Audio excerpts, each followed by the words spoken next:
నమస్కారం రామకృష్ణ గారు. నమస్తే అండి. ఎన్నికల పండగ వాతావరణం స్టార్ట్ అయింది. రేపు 13వ తారీఖు జనరల్ ఎలక్షన్‌లో ఆంధ్రప్రదేశ్ భవిష్యత్తు ఎలా ఉండబోతుందనేది ఇప్పటివరకు ఆస్ట్రాలజర్స్ ఒక్కొక్కరు ఒక్కొక్క పాయింట్ ఆఫ్ వ్యూలో అంటే ఒక పార్టీకి కొంతమంది అనుకూలంగా, ఇంకో పార్టీకి కొంతమంది అనుకూలంగా అట్లా చెప్పడం జరిగింది. మనం చూసాం గూడా. సో, మీరు దీంట్లో అంటే ఆస్ట్రాలజరే గాదు, న్యూమరాలజీతో గూడా చెప్పొచ్చు. సంఖ్యాశాస్త్రం గూడా బలమైందే. దాని నుంచి గూడా మనం చెప్పొచ్చు అని జెప్పేసి అంటున్నారు. ఇది నిజంగా సాధ్యపడే విషయమేనా? అవునండి. సంఖ్యాశాస్త్రానికి అంత బలం ఉందా? అవునండి. ఈ ప్రకృతిలో ఏది కూడా ప్రకృతి నుంచి వచ్చినవేనండి ఈ శాస్త్రాలన్నీ గూడా. హ్మ్. ఇది కూడా క్రీస్తు పూర్వం 500 సంవత్సరం నుంచి కూడా ఆ! మనకు పైథాగరస్ అని, మనకి క్యూరో అని వీళ్ళు ఒక సిద్ధాంతాలను డెవలప్ చేశారు సార్ మనకి. ఓకే. మీకు రాసులు, నక్షత్రాలు మనకిక్కడ మారుతున్నాయేమో గానీ, హ్మ్. కానీ వరల్డ్ వైడ్‌గా వచ్చేసరికి సంఖ్య ఎక్కడైనా ఒకటే ఉంటది గుర్తుపెట్టుకోండి. 1 అనేది వరల్డ్ వైడ్ ప్రపంచం మొత్తం 1 ఒకటే ఉంటది. 100 ఒకటే ఉంటది. ఏ అంకె తీసుకున్నా, ఏ ఇంగ్లీష్ లెటర్ తీసుకున్నా వరల్డ్ మొత్తం ఒకటే ఉండేది. న్యూమరికల్ ఉంటుంది. పోతే లెటర్ ఉంటుంది. అంతేగాని మిగతా భాషలన్నీ మారవచ్చు. మన యొక్క సంస్కృతి, సంప్రదాయాలు మారొచ్చు. కానీ న్యూమరాలజీ మాత్రం వరల్డ్ మొత్తానికి ఒకటే ఉంటుంది. కాబట్టి దీని మీద ఎంతోమంది పరిశోధనలు చేసి మనకి పూర్వం మనకు ఒక సబ్జెక్ట్ ఇచ్చారు దాన్ని. దాన్ని అప్‌డేట్ వెర్షన్ తోటి మనం ఇంకా మా యొక్క రాబోయే వాళ్ళకి అప్‌డేట్ చేసి మనం ఇస్తా ఉన్నాం. మనకు ఒక ల్యాండ్‌లైన్ వచ్చిందండి. ల్యాండ్‌లైన్ నుంచి మనం అప్‌డేట్ అయ్యి సెల్ ఫోన్ వచ్చిందా లేదా? హ్మ్. అంతే కదా! వచ్చిందే కదా! ప్రకృతిలో ఓకే. ఉన్నదే. హ్మ్. హ్మ్. అట్లానే మనం కూడా దీన్ని అప్‌డేట్ వెర్షన్‌లో తీసుకొస్తున్నాం ఇప్పుడు. హ్మ్. దీనికి ఒక ప్రామాణికత ఉందని నిరూపించడానికి నేను ఈరోజు ఈ యొక్క అసెంబ్లీ ఎన్నికల ఫలితాలను మీకు నంబర్ ప్రకారంగా కాన్స్టిట్యూషన్ నంబర్ ప్రకారంగా మీకు తెలియజేయడం జరుగుతుంది.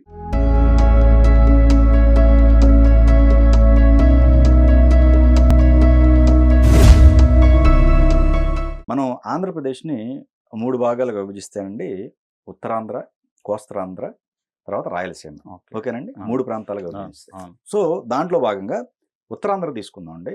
నేను ఉత్తరాంధ్రలో శ్రీకాకుళం నుంచి వద్దామండి ఉత్తరాంధ్రలో. ఓకే. సో, ఇక్కడ ఇంకోటి నేను తీసుకున్న దాంట్లో 2014 నుంచి తీసుకున్నాను. 2014, 19 2 తీసుకున్నాను. కారణం ఓకే. ఏందంటే హ్మ్.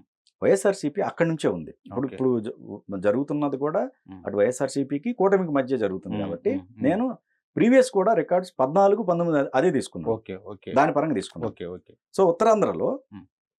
శ్రీకాకుళంకి వద్దామండి. ఓకే. ఓకే. శ్రీకాకుళం. హ్మ్. 2014కి వచ్చేసరికల్లండి, అక్కడ ఒకటి ఇక్కడేందంటే అచ్చెన్నాయుడు గారి ఫ్యామిలీ. అవును. వాళ్ళు స్ట్రాంగ్‌గా ఉండటం వలన అవును. అవును. సో, అప్పటికి ఇప్పటికి హ్మ్. అక్కడున్న పట్టు ఎక్కువ వాళ్ళకి సంబంధించి. ఓకే. అలా అసెంబ్లీ ఇది చూసుకున్నట్టయితే మనకి టీడీపీ 6 వచ్చాయండి. హ్మ్. వైఎస్ఆర్‌సీపీ ఒకటొచ్చిందండి. ఓకే. ఏది 14లో 2014లో. 14లో. అవును. Assembly assembly. అసెంబ్లీ స్థానాలు. ఓకే. ఓకే. హ్మ్.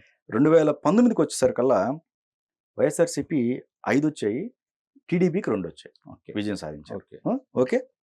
సో, 2024 హ్మ్. ఎలా ఉండొచ్చు? ఇది ఓకే. దీనికి నేను ఒకటి చెప్తానండి. ఓకే. సంఖ్యాశాస్త్ర ప్రకారం మీరు ఏ విధంగా మీ శాస్త్రం ప్రకారం మీరు చెప్తారు. కానీ వేవ్ ప్రకారం హ్మ్. వైఎస్ఆర్‌సీపీ అప్పుడున్న వేవ్ ప్రకారం హ్మ్. ఖచ్చితంగా హ్మ్. ఆ విజయం సాధించిందనేది కామన్ ఆడియన్‌గా నేను ఓకే. చెప్తున్నాను. ఓకే. ఓకే. సో, గ్రౌండ్‌లో ఉన్న రియాలిటీ అవును. అవును. పరంగా. హ్మ్. సో, అవును. సంఖ్యాశాస్త్రం ఏం చెప్తుంది? అంతేనండి. ఇప్పుడు హ్మ్. ఎవరి సబ్జెక్ట్ వాళ్ళకుంటదండి. డెఫినిట్‌గా అందుకనే ఆ! అన్నాను నేను. ఆ! ఆ! ఎవరి సబ్జెక్ట్ ఆ! వాళ్ళకుంటది. ఓకే. ఒక మనిషికి ఒక రోగం వచ్చిన తర్వాత అది అల్లోపతి ద్వారా నయం చేసుకోవచ్చు, హోమియోపతి ద్వారా చేసుకోవచ్చు, యునానీ ద్వారా చేసుకోవచ్చు, హ్మ్. యోగా ద్వారా చేసుకోవచ్చు, మెడిటేషన్ ద్వారా చేసుకోవచ్చు. రకరకాలుగా చెప్తుంటారు కరెక్ట్. ఇక్కడ. కరెక్ట్. ఆ! ఇక్కడేమవుతుందంటే హ్మ్. మనకి సరికి మేము చూసే కోణం వేరుగా ఉంటది. ఓకే. ఓకే. ఒక ఒక ఒక ఏదైనా ఒక మర్డర్ జరిగిన తర్వాత డాక్టర్ ఒక కోణంలో చూస్తారు, పోలీస్ ఒక కోణంలో చూస్తాడు, ఇంకొక రకంగా చూస్తారు. కరెక్ట్. ఫోరెన్సిక్ వాళ్ళు ఇంకో కోణంలో చూస్తారు. అవును. మా కోణంలో మేము చూస్తామంటే హ్మ్. మా పరిశోధనలు వచ్చేసరికి 2014లో మనకి టీడీపీకి 6 వచ్చినాయి, వైసీపీకి 1 వచ్చింది. అవునండి. 19లో వచ్చేసరికి వైసీపీకి 5 వచ్చినాయి, టీడీపీకి 2 వచ్చినాయి. అవును. అంటే తిరగబడిపోయింది. అవును. ఇక్కడ మీరేమంటారు? జనాల్లో వ్యతిరేకత వచ్చింది, ప్రజల్లో వ్యతిరేకత అని చెప్తారు. అది కామన్‌గా కామన్‌గా ఉంటారు. గ్రౌండ్‌లో ఉన్న ఉంటారు. రియాలిటీ ప్రకారం. అవును. మా దృష్టిలో ఏంటంటే మేము న్యూమరాలజికల్‌గా చూస్తాం. అదే మా చెప్పండి. కోణంలో మేము చూస్తాం. చెప్పండి. మా కోణంలో మేము చూసినప్పుడు హ్మ్. 2014 వచ్చేసరికి టీడీపీకి అనుకూలంగా ఉంది. ఓకే. అది వచ్చేసరికి 7 సంఖ్య. హ్మ్. 19 వచ్చేసరికి 3 సంఖ్య వచ్చేసరికి మన జగన్మోహన్ రెడ్డి గారికి అనుకూలంగా ఉంది. హ్మ్. ఇప్పుడు 2024 వచ్చేసరికి కూటమికి అనుకూలంగా ఉంది. 8 అనేది కూటమికి అనుకూలంగా ఉంది. హ్మ్. కాబట్టి ఇక్కడ వచ్చేసరికి 5 వచ్చేసరికి కూటమికొస్తాయి. వైసీపీకి వచ్చేసరికి ఇక్కడ ఏమి లేదు ప్రెజెంట్. హ్మ్. టగ్ ఆఫ్ వార్‌లో 2 ఉన్నాయి. ఆ రెండిట్లో 2 రావచ్చు వైసీపీకి, లేదా 1 రావచ్చు. లేదా మొత్తం 2 కూడా అటు వెళ్ళిపోవచ్చు. కూటమికి వెళ్ళిపోవచ్చు. ఓకే. ఓకే. ఇప్పుడు ఆ 5 ఏమేమి వస్తున్నాయి, ఎలా వస్తున్నాయి మనం ఒకసారి చూసుకుందాం అది. ఆ! చూసుకుంటే ఇప్పుడు శ్రీకాకుళం అసెంబ్లీ వచ్చేసరికి హ్మ్. దీని నంబర్ వచ్చేసరికి 25 అండి ఇది. హ్మ్. 25 గేదెకి సంబంధించింది. హ్మ్. ఇక్కడికొచ్చేసరికి మీరు చెప్పినట్టుగా గుండా లక్ష్మీదేవి అనేదేమో టీడీపీ తరపు నుంచి 24,180 కోట్లతో గెలిచింది అక్కడ 2014లో 2014 ఎవరి మీద ధర్మాన ప్రసాదరావు మీద. అవును సేమ్ అదే ధర్మాన ప్రసాదరావు వచ్చేసరికి 2019లో 5,770 ఓట్లతోటి అదే లక్ష్మీదేవి మీద గెలవడం జరిగింది. కరెక్ట్. చూడండి అక్కడ మరి సేమ్ మారిపోయినాయి, అంత మారిపోయింది, మెజారిటీ మారిపోయింది. ఇప్పుడు వచ్చేసరికి ఈ యొక్క 2024లో వచ్చేసరికి ఇక్కడ మనకి ధర్మాన ప్రసాదరావు వర్సెస్ గుండా శంకర్రావు గారు వాళ్ళిద్దరు పోటీ పోటీ చేస్తున్నారు. చేస్తున్నారు. ఇక్కడ వచ్చేసరికి కూటమి గెలిచింది ఇప్పుడు. Okay okay. ఎందుకంటే ఈ నెంబర్ వచ్చేసరికి 25 నెంబర్ అనేది ఇతనికి వచ్చేసరికి 2019 అనుకూలంగా ఉంది, 2014 అనుకూలంగా లేదు, 2024 కూడా అనుకూలంగా లేదు. అది మా సంఖ్య ప్రకారంగా ఈ వైబ్రేషన్స్ అనేది ఈ యొక్క శ్రీకాకుళం అనేది ఈ కూటమికి వస్తుంది. ఓకే. నెక్స్ట్ వచ్చేసరికి ఆమదాల వలస వచ్చేసరికి దీని నెంబర్ వచ్చేసరికి 30 నెంబర్ వస్తుంది. 30 మన నియమాల ప్రకారంగా. ఇప్పుడు వచ్చి 2014లో వచ్చేసరికి కోన రవికుమార్ ప్లస్ తమ్మినేని సీతారాము వాళ్ళిద్దరు పోటీ పడ్డారు. ఆయనకు 5,449 ఓట్లు వచ్చినాయి. కోన రవికుమార్ గెలిచారు, టీడీపీ గెలిచారు 2014లో.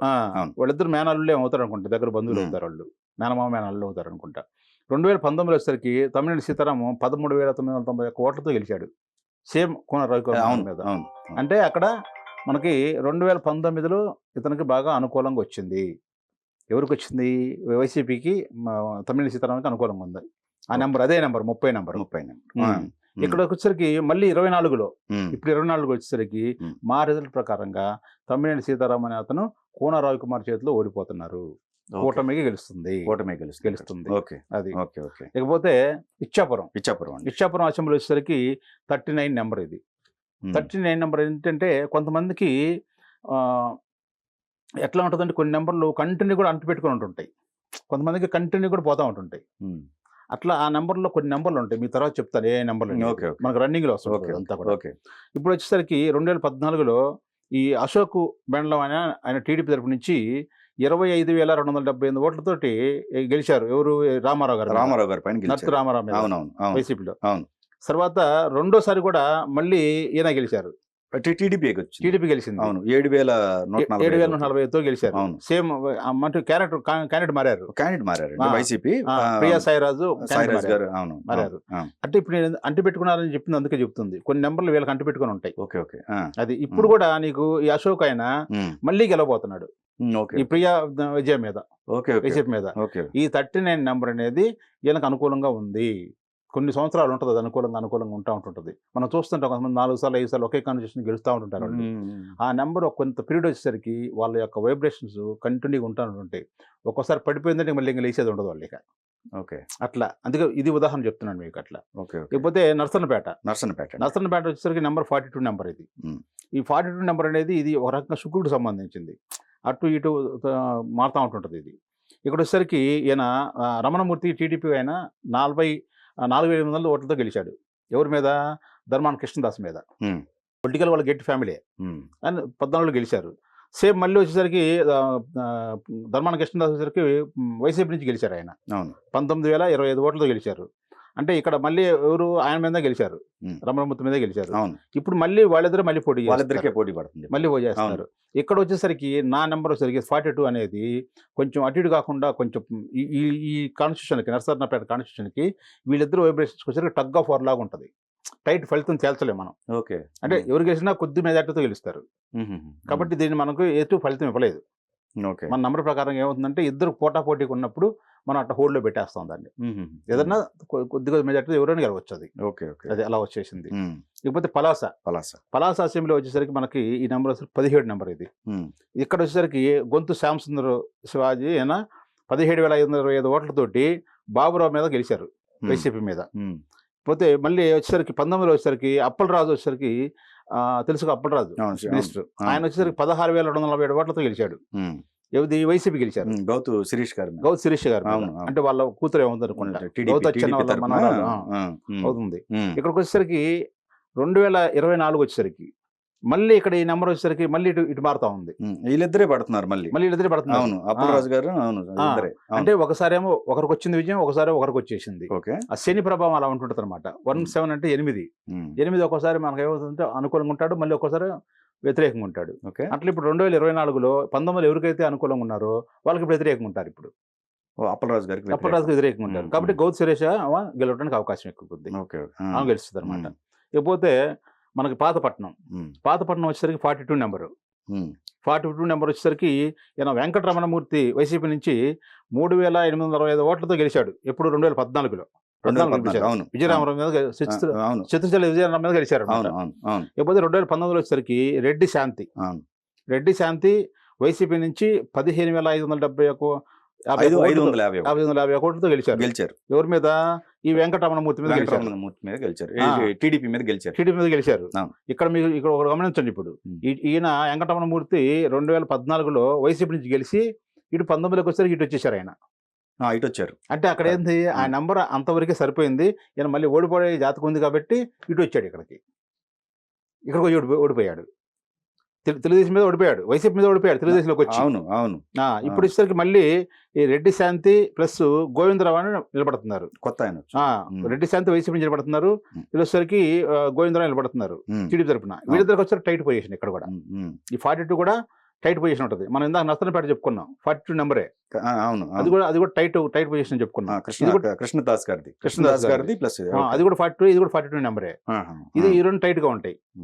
ఇక్కడ వచ్చేసరికి పోతే నెక్స్ట్ వచ్చేసరికి టెక్కల అనేది మనం ఇందాక చెప్పుకుంటున్నాం. మనం ఒక కాన్స్టిట్యూషన్ లేదు, కొంతమందికి అట్లా నట్టు పెట్టుకుని ఉంటుంది అని చెప్పి బలవంతుడు మనం ఇచ్చాపురంలో ఎక్కడైతే చెప్పుకున్నామో అదే రకంగా ఈ యొక్క దీంట్లో కూడా ఆ 18 నెంబరు 9 అనేది ఈయన కంటి పెట్టుకుని ఉంటుంది. అది కొద్ది రోజులు ఉంటుంది, అది తర్వాత మళ్ళీ పోవచ్చు, ఒక పీరియడ్ అనమాట. ఇక్కడ వచ్చేసరికి కింజరాపు అచ్చెన్నాయుడు గారు 8,387 ఓట్లతో గెలిచాడు. ఎవరి మీద? దువ్వాడ శ్రీనివాస్ మీద. తర్వాత 2019లో కూడా మళ్ళీ ఆయన గెలిచాడు. 8,545 ఓట్లతో గెలిచాడు. తిలక్ మీద గెలిచాడు వైసీపీ నుంచి. ఇప్పుడు మళ్ళీ వీళ్ళిద్దరు ఎవరు? దువ్వాడ శ్రీనివాసును అచ్చెన్నాయుడు గారు పోటీ చేస్తారు. మళ్ళీ 14 రిపీట్ అవుతుంది. మళ్ళీ కూటమి గెలుస్తుంది, అచ్చెన్నాయుడు గారు గెలుస్తారు. ఇప్పుడు టోటల్గా వచ్చేసరికి మనకి ఈ 24 కూటమిలో 5 ఏమో కూటమికి వస్తాయి. వైసీపీకి ఏమో ఏ లేదు, టగ్ ఆఫ్ వార్లో 2 ఉన్నాయి. వస్తే వాటిలో 1 రావచ్చు, 2 రావచ్చు, చెప్పలేము. అది ఎంపీ వచ్చేసరికి ఫైనల్ గా మనకి కూటమి గెలుస్తుంది. అయితే ఇప్పుడు ఎంపీ వచ్చేసరికల్లా ఒకసారి 2014 తీసుకోండి. రామ్మోహన్ నాయుడు గెలిచారు. రామ్మోహన్ నాయుడు గారు రెడ్డి శాంతి. అవును. ఇక్కడ ఇక్కడ ఉన్నారు చూసారా? అవును. ఇక్కడ మనకి ఎమ్మెల్యే పోటీ ఎమ్మెల్యేగా ఇక్కడ చేశారు. మళ్ళీ ఇప్పుడు అదే కాన్స్టిట్యూషన్ దువ్వాడ శ్రీనివాసరావు 1,27,000 మెజార్టీ. 1,27,572 ఓట్లు మెజార్టీ. 14 రామ్మోహన్ నాయుడు గారి. 2019కి వచ్చేసరికల్లా మళ్ళీ తగ్గింది. అంతలా వేవ్ లో కూడా గెలి 6,653 వచ్చినాయి. ఇప్పుడు ఆయన రామ్మోహన్ నాయుడు ప్లస్ తిలక్ పోటీ చేస్తున్నారు. తిలక్ గారు అంటే ఇక్కడ మన సేమ్ ఇక్కడ ఉన్నారు కదా, మనకి అచ్చెన్నాయుడు మీద అచ్చెన్నాయుడు గారి మీద పోటీ చేసిన ఆయన ఇది చేస్తున్నాడు. ఎలా ఉంటదండి? ఇక్కడ 100% గెలుస్తారు. అందులో రామ్మోహన్ నాయుడు కూటమి గెలుస్తుంది. ఓకే.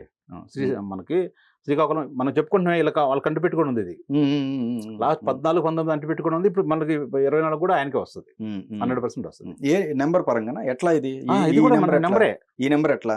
ఇది రామ్మోహన్ రెడ్డి గారిది. శ్రీకాకుళం లోక్సభ నెంబర్ అండి. అది శ్రీకాకుళం నెంబరు 25 నెంబరు. అది ఆయనకి అనుకూలంగానే ఉంటుంది. అది ఎంపీ కూడా 25 వస్తుంది. అది శ్రీకాకుళం కదా, అదే వస్తుంది ఆ నెంబర్.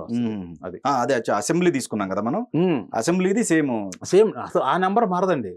మీ పేరు మారదు, నా పేరు మారదు, టైం మారదు, ఏది కూడా 24 గంటలు ఉండేది అందరికి ఒకటే ఉంటుంది. అట్లానే ఈ పేరు కూడా ఈ నెంబర్ ఎన్ని రోజులైనా అదే నెంబర్ ఉంటుంది, నెంబర్ అయితే మారదు. ఇప్పుడు మీరు చెప్పేది ఆ పేరు గల వ్యక్తికి ఆ నెంబరు వర్తిస్తుంది. కొన్ని సంవత్సరాలు పనికి వస్తుంది. ఒక నెంబర్ అనేది 25 నెంబర్ అనేది ఒక 15 సంవత్సరాలు 16 సంవత్సరాలు ఒక మనిషికి పనిచేయచ్చు. ఒక్కోసారి 4 ఏళ్లే పనిచేస్తుంది. అది వాళ్ళ వ్యక్తిగతమైన పర్సనల్ నెంబర్ అని పర్సనల్ ఇయర్ ఉంటుంది ఒకటి. ప్రతి మనిషికి కూడా పర్సనల్ ఇయర్ ఉంటుంది. అది ఆ పర్సనల్ ఇయర్ ఎంతవరకు పనిచేస్తుంది అనేది మా న్యూమరాలజీ రకంగా మాకు తెలుస్తుంది, ఆ కాలిక్యులేషన్ అది.